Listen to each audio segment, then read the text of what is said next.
पार्वती देवी, जय पार्वती देवी। पिता देवो महेश्वरा, बांधवा शिव भक्ताश्च, स्वदेशो भुवंत्रियम, माता जय पार्वती देवी, पिता देवो महेश्वरा, बांधवा शिव भक्ताश्च, स्वदेशो भुवंत्रियम।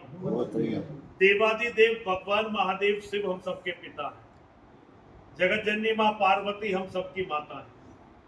दुनिया में हम जितने भी शिव भक्त हैं सब एक दूसरे के बंधु बांधव भाई बहन हैं, और दुनिया के तीनों ही लोग हमारा अपना घर है। आइए हम लोग धर्म की चर्चा करें। इससे पहले भजन से आसान रास्ता भगवान से जुड़ने का कुछ नहीं, और भजन भी सब साथ बैठ के करो। हमारे यहाँ जो एक परंपरा है, लोग कहने लगे भजन और भोजन अकेले में करना चाहिए, ये हमारे धर्म का बेसिक आधार नहीं है। तपस्या करने के लिए वन में चले जाओ, लेकिन वो कब? जब संसार छोड़ना, और जब तक संसार में रहना है तो भजन और भोजन साथ बैठ के करना चाहिए। चुगली निंदा ना करें, पर पता चला भजन करने बैठे और इसकी जरूरत नहीं है। लेकिन भजन और भोजन ये जितना साथ होगा उतना ही प्रेम आपस में बढ़ेगा। ये हमारी पुरानी परंपरा है। घर में सब लोग साथ बैठकर खाना खाते थे और पूजा में सब लोग साथ बैठते थे। हमारे यहाँ यज्ञ,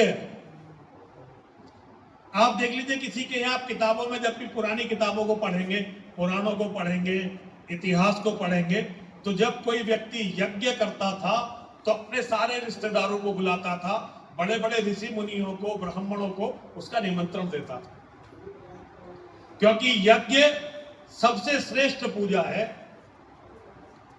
और ये सबके साथ मिलकर करनी होती है। आप बैठकर अकेले कर रहे हैं तो आप हवन कर रहे हैं, और सबके साथ मिलकर कर रहे हैं तो महायज्ञ कर रहे हैं। आप एक बैठकर पूजा कर रहे हैं और 100 आदमी बैठकर पूजा कर रहे हैं, तो आप एक जो पूजा कर रहे हैं वो अकेले को आपको पूजा का फल मिलेगा। लेकिन अगर आप 100 आदमी बैठकर पूजा कर रहे हैं तो जितना 100 को मिलेगा, हर एक को उतना ही मिलेगा। एक आदमी को 100 आदमियों की पूजा का फल मिलेगा। इसीलिए हमेशा साथ बैठकर पूजा करने का प्रयास करना चाहिए। और माँ और महादेव, माँ और महादेव, माँ और महादेव, माँ और महादेव, पूरी दुनिया का यदि कोई आदर्श है तो सबसे पहला आदर्श है माँ और महादेव। परिवार के प्रति निष्ठा का सबसे बड़ा उदाहरण कोई है तो वो है माँ और महादेव। देवताओं ने और राक्षसों ने समुद्र का मंथन किया, और मंथन से जितनी भी अच्छी चीज निकली वो सबने रख ली। छीना झपटी हो गई, भाई इसे मैं लूंगा, इसे मैं लूंगा। लेकिन जब विष निकला, सबने हाथ खड़े करे, भाई इसे हमें नहीं चाहिए, और धरती पर कहीं फेंक नहीं सकते वरना सृष्टि खत्म हो जाएगी। सबसे भयंकर विष। अब विष कौन पिएगा? जो घर में सबसे बड़ा होता है वो विष पीता है। अच्छी अच्छी चीजें सब छोटे बांट लेते हैं, लेकिन घर में जो अपना दायित्व समझता होगा, जो ये समझता होगा कि मैं इस परिवार का संरक्षक हूं, मैं इस परिवार का बड़ा हूं, वो सारा विष वो पिएगा। भोले बाबा प्रतीक हैं। वास्तव में परिवार का, हर परिवार में एक भोले बाबा होते हैं। हमारा जो पिता होता है वो सारे विष को पीता है। अपने बच्चे के लिए, अपनी बेटी के लिए, अपने बूढ़े माता पिता के लिए, अपने भाई बहनों के लिए, पत्नी के लिए, सबकी सुनता है और सबकी सुनकर सबकी पूर्ति करता है। यही भोले बाबा का स्वरूप है। अपने लिए कुछ नहीं, सबसे बाद में। जब सबका पूरा हो जाता है तो घर का जिम्मेदार व्यक्ति तब अपने लिए सोचता है। कई बार कुछ बचे ना बचे, सबके लिए करना। तो भोले बाबा का यही है, अपने लिए कुछ नहीं, लेकिन जिसने जो मांगा भोले बाबा ने उसे वो दे दिया। भगवान विष्णु के पास सारी शक्तियां, यहां तक कि सुदर्शन चक्र कहां से आया? भोले बाबा ने दिया। आप किसी को भी देख लो, भोले बाबा औगड़ दानी, केवल मन का भाव हो, भोले बाबा आपके लिए सब कुछ कर सकते हैं। और पति पत्नी में कितना प्रेम होना चाहिए, ये भोले बाबा से अच्छी तरह कोई नहीं समझा सकता। शिवम भूतवा शिवम यजेत, शिव बन के शिव की पूजा करो, सिद्धांत है। मां सती, हमारी मां पार्वती से पहला जन्म उनका मां सती का, क्योंकि मां का जन्म बार बार होता रहा और भोले बाबा का जन्म नहीं हुआ, तो मां बार बार जन्म लेकर आती रही। एक जन्म में मां सती थी और दक्ष प्रजापति की बेटी थी, और दक्ष प्रजापति ने शादी तो कर दी भोले बाबा से, लेकिन दक्ष प्रजापति चिढ़ते बहुत थे भोले बाबा से। दक्ष प्रजापति ने एक बार एक यज्ञ रचाया, और उस यज्ञ से पहले भगवान उस जन्म में हमारी मां का परित्याग कर चुके थे। जब भगवान राम अपनी लीला रचने के लिए पृथ्वी पर आए, और राम के रूप में श्री हरि विष्णु जब पृथ्वी पर आए, और मेरी मां जगत जननी जगदम्बा सीता का अपहरण करके रावण ले गया, तो भगवान राम बड़े विह्वल हो गए और वनों में घूम रहे हैं, पेड़ों से पूछ रहे हैं, पत्तों से पूछ रहे हैं, जंगली जानवरों से पूछ रहे हैं, चिड़ियाओं से पूछ रहे हैं कि अरे तुमने मेरी सीता को देखा है क्या? तुमने मेरी प्रियसी, मेरी पत्नी को देखा है क्या? क्या तुम्हें पता है कि जानकी कहां है? एकदम दीवानों की तरह, पागलों की तरह कैलाश पर बैठे हुए मेरे भोले बाबा उनकी इस लीला को देख रहे हैं, और लीला को देख रहे हैं, विह्वल हुए जा रहे हैं, एकदम आनंद मग्न हैं। मेरी मां ने उनसे कहा, अरे भोलेनाथ क्या देख रहे हो इतने ध्यान से और इतने आनंद मगन हो रहे हो? भोलेनाथ बोले, देखो सती वो मेरे प्रभु अपनी लीला कैसे कर रहे हैं। मां ने उधर देखा, दो भाई हैं साधारण और भटकते फिर रहे हैं। बड़ा भाई बिल्कुल पागलों जैसा है, पेड़ों से, पत्तों से, पशुओं से, पक्षियों से पूछ रहा है, तुमने मेरी पत्नी को देखा? मां ने कहा, अरे भोलेनाथ कहां? भोलेनाथ बोले, ये जो बड़े हैं, जो अपनी प्रिया को ढूंढ रहे हैं, अपनी धर्म पत्नी को ढूंढ रहे हैं, ये हैं मेरे भगवान श्री हरि विष्णु। मां ने कहा, अरे भोलेनाथ कुछ भी, आप कुछ भी कहने लगते हो। भोलेनाथ बोले, अरे नहीं सती, यही मेरे भगवान है। मां को विश्वास नहीं आया, उन्होंने कहा चल के परीक्षा लेती है। अब महिलाएं विश्वास कहां करती हैं, ये तो उनमें अविश्वासी होने की प्रवृत्ति है ही। अब मां भी तो आप में से ही है। देवी भागवत में मां ने क्या कहा है? देवी भागवत में मेरी मां ने यही तो कहा है कि दुनिया में जितनी भी नारियां हैं वो सब मेरा ही स्वरूप है। दुनिया की हर नारी में हमारी मां है। यही सनातन धर्म का सत्य है, और यह सनातन धर्म का सत्य महादेव ने कई बार इस धरती में हम सबको बताया। तो अब मां को विश्वास नहीं हुआ, मां ने कहा परीक्षा लेके आती हूँ। भोलेनाथ भी पता नहीं क्या क्या बताने लगते हैं। आ जाओ पंकज भाई आप बिल्कुल टाइम पे आते हो, मैं ही थोड़ा जल्दी शुरू कर देता हूँ। आ जाओ आज तो। और भी मां ने तय किया परीक्षा लेकर देखती हूं। अब मां ने मां सीता का वेश बनाया, और मां सीता का वेश बनाकर जहां भगवान राम घूम रहे थे वहां पहुंच गई। भगवान राम ने मां को देखा। अब भगवान तो लीला हमें और आपको दिखाने के लिए कर रहे थे। पत्नी से कितना प्रेम करना चाहिए ये भगवान राम ने दिखाया, ये भोलेनाथ ने दिखाया। अब जब उन्होंने मां को मां सीता के वेश में आते देखा, उनसे छिपा हुआ क्या था? उन्होंने हाथ जोड़े, अरे मां इस वन में आप कहां? भोलेनाथ को कहां छोड़ आई? अब मां ने सुना, मां तो एकदम हक्की बक्की रह गई, समझ गई तो वास्तव में भगवान है। और उन्हें ये लगा कि मैंने कोई बहुत बुरा कार्य कर दिया। मन के अंदर एकदम जैसे किसी की चोरी पकड़ ली हो, क्योंकि भगवान कहते हैं, भगवान पर, भगवान भोलेनाथ का तो खुद ये कहना है कि भगवान पर संदेह नहीं करते, हम परमात्मा पर संदेह नहीं कर सकते। अगर हमें योगेश्वर पे विश्वास है तो हमें योगेश्वर पे संदेह करने का अधिकार नहीं है। या तो उन्हें भगवान मानो ही मत, अगर भगवान मानते हो तो फिर उन पर संदेह मत करो। या तो राम को भगवान मानो ही मत, अगर भगवान मानते हो तो संदेह मत करो। भोलेनाथ को भगवान मानो ही मत, मानते हो तो फिर मानो। हमारी बड़ी समस्या है, हम कई बार कहते तो हैं, मानते नहीं हैं। और कई बार क्या है, हम भगवान को मान लेते हैं लेकिन भगवान की बात को नहीं मानते। भगवान लीला दिखा रहे थे मुझे और आपको, सारी दुनिया को, कि प्रेम कितना होना चाहिए। ये पूरी दुनिया देख रही थी। तो जब मां ने परीक्षा ली, मां का चोरी पकड़ी गई, अब एकदम परेशान हो गई और वापस जब कैलाश पर गई तो भोलेनाथ तो सब कुछ जानने वाले थे।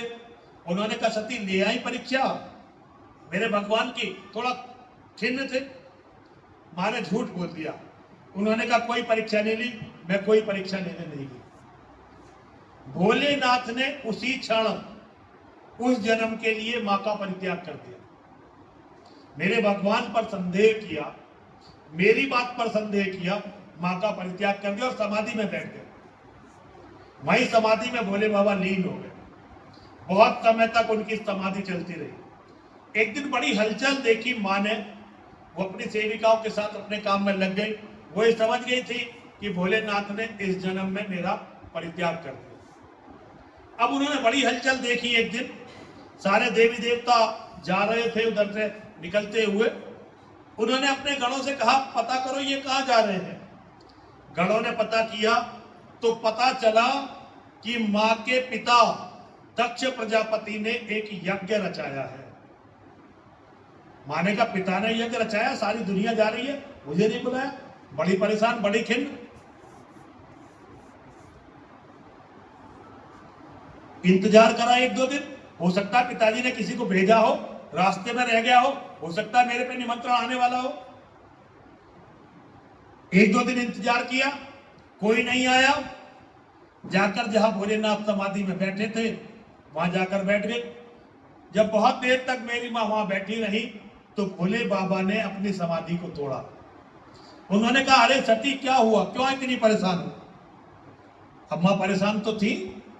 अब किसी भी महिला के घर में, पीहर में बहुत बड़ा काम हो और पिता उसे ना पूछे। किसी भी नारी को, किसी भी बेटी को सबसे ज्यादा गर्व अपने पिता पर होता है।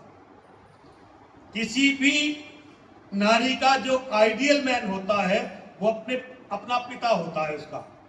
अपने पति से भी नारी यही कोशिश करती है मेरे पिता जैसा बन जाए। ठीक है जी, चाहे मां से जाकर पूछे तो मां कहेगी कि भैया ऐसा नहीं होना चाहिए, लेकिन बेटी चाहती है कि मेरा पति भी मेरे पिता जैसा ही हो जाए, क्योंकि पिता को ही बेटी सबसे ज्यादा प्यार करती है। तो पिता ऐसी उपेक्षा कर दे। अब इंतजार करते रहे, फिर एक दो दिन और इंतजार किया, फिर भोले बाबा के पास गए। भोले बाबा ने कहा, तुम बताओ तो सही, परेशानी जानने वाले सब कुछ थे, लेकिन ये भी लीला है, धरती को कुछ दिखाना था। भोले बाबा ने ये कहा कि सती क्या है, क्यों इतनी परेशान हो? तो मां ने कहा, भोलेनाथ, पिता के घर में यज्ञ है, सब लोग जा रहे हैं और हमारा भी निमंत्रण नहीं आया। तो भोलेनाथ ने मां से कहा कि सती देखो, बात सुनो, दो बातें हैं। यदि अपने किसी विपत्ति और आपत्ति में है तो किसी भी न्योते का इंतजार नहीं करना चाहिए। अगर अपना कोई रिश्तेदार, अपना कोई मित्र, अपना कोई नजदीकी किसी विपत्ति में है तो किसी भी न्योते का इंतजार मत करो, तुरंत जाकर उसके साथ खड़े हो जाओ। लेकिन यदि वो आनंद में है और कोई मंगल कार्य कर रहा है तो जब तक सादर निमंत्रण ना मिले, मान के साथ सम्मान के साथ, जब तक न्योता ना मिले तब तक नहीं जाना चाहिए। तुम्हारे पिता इतना बड़ा कार्य कर रहे हैं, उन्होंने हमें इस लायक नहीं समझा कि वो हमें यज्ञ में बुलाएं, तो उन्होंने हमें यज्ञ में नहीं बुलाया। अब हमें इस यज्ञ में नहीं जाना चाहिए। अब माँ ने सुन ली बात, सुन तो ली, लेकिन मन तो नहीं मान रहा। फिर गई, थोड़ा बहुत काम किया, फिर भोलेनाथ के पास आकर बैठ गई। भोलेनाथ ने बोला, क्या चाहती हो? मां बोली, मैं तो अपने पिता के यहां जाना चाहती हूं। अब भोलेनाथ ने कहा, पिता के यहां जाना तो चाहती हो, लेकिन उन्होंने तुम्हें बुलाया नहीं। मां ने कहा, भाई हो सकता है उन्होंने किसी को निमंत्रण देकर भेजा हो, वो भूल गया हो, उसके साथ तो कोई दुर्घटना, इतनी दूर से यहां तक आना, कोई दुर्घटना हो गई हो, कोई बात हो गई हो। ऐसा कैसे हो सकता है मेरे पिता ना बुलाए, मुझे ना बुलाए? भोलेनाथ ने कहा, सती अपने मन को बहला रही हो। सत्य तो यह है कि तुम्हारे पिता ने तुम्हें बुलाया नहीं है। अब मां की आंखों में आंसू आ गए। अब ये तो सबसे बड़ा शस्त्र है दुनिया में। अब भोलेनाथ ने कहा, सती परेशान मत हो, जाओ। अगर तुम्हारा मन इतना अपने पिता से मिलने का है तो जाओ, अपने पिता से मिलो और यज्ञ में भाग लो। उन्होंने नंदी के साथ अपने कुछ गण भेजे और मां को उनके पिता के घर भेज दिया। अब जब मां अपने पिता के घर पहुंची, अब दुनिया में सबसे मुश्किल काम है नारी के स्वभाव को पकड़ना, कोई नहीं समझ सकता। जब भोलेनाथ के घर में थी तो पिता की चिंता हो रही थी, और जब वो वहां पहुंची, उन्होंने सारे रिश्तेदार देखे, पिता को प्रणाम किया, मां को प्रणाम किया, तो सबसे पहले पूछा कि तुमने भोलेनाथ को क्यों नहीं बुलाया, मेरे पति को निमंत्रण क्यों नहीं भेजा? पहली बात। और बातें बात की। अब दक्ष प्रजापति की एक बड़ी ईर्ष्या थी भोलेनाथ से।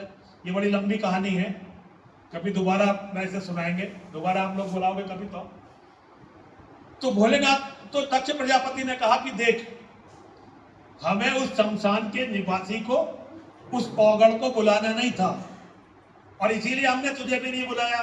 तूने अपनी मर्जी से उससे शादी की, हमने तुझे भी नहीं बुलाया, उसे भी नहीं बुलाया। चल, तू आ गई है तो यहां बैठ जा और ज्यादा मत बोल। मां का क्रोध तो एकदम आग बबूका हो गए। मेरे पति का अपमान, मेरी अपमान हो जाए कोई बात नहीं, मुझे नहीं बुलाया, मेरे पति की बेइज्जती हो गई, कह रहे उन्हें अपशब्द बोले।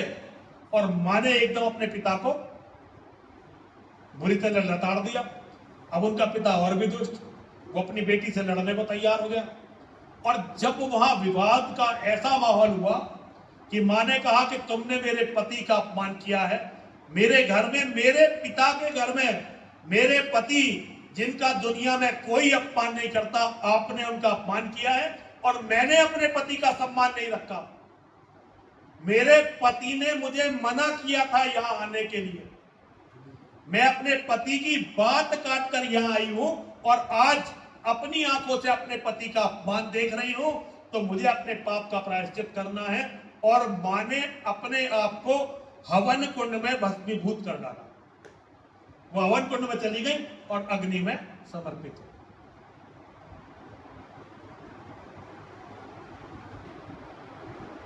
दधीची जैसे शिव भक्त, महर्षि दधीची, सभी ने अपने नाम सुना होगा, जिन्होंने दुष्टों से लड़ाई के लिए अपनी अस्थि तक दान दी थी, वो सबसे बड़े शिव भक्तों में से हैं।